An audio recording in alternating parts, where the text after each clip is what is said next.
Hi అండి, అందరూ ఎలా ఉన్నారు? బాగున్నారా? ఈరోజు వీడియో మా ఊరి గ్రామ దేవత సారీ కోసం సలివిడి అయితే ప్రిపేర్ చేస్తున్నాం.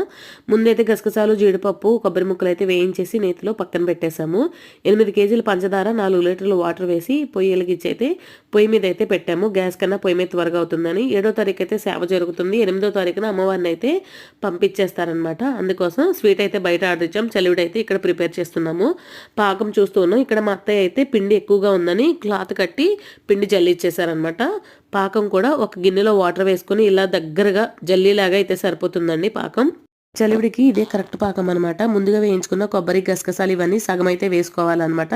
యాలకుల పొడి కూడా వేసుకొని గిన్నె అయితే కిందకి దించి పిండి వేస్తూ కదుపుతూ ఉండాలన్నమాట. ఆపకుండా చలివిడి అయితే ప్రిపేర్ అవుతుంది. దగ్గరగా ఎంతవరకు కలుపుకొని మనం ఎందులో అయితే పెట్టాలనుకున్నాం ఆ బిందులో అయితే అడుగున నెయ్యి వేసుకొని చలివిడి వేసి పైన కూడా నెయ్యి వేసి మిగిలిన వేయించుకున్న సరుకులు అయితే ఏవి ఉన్నాయో కొబ్బరి, జీడిపప్పు, గసగసాలు కూడా పైన వేసుకుంటే చలివిడి అయితే రెడీ అనమాట.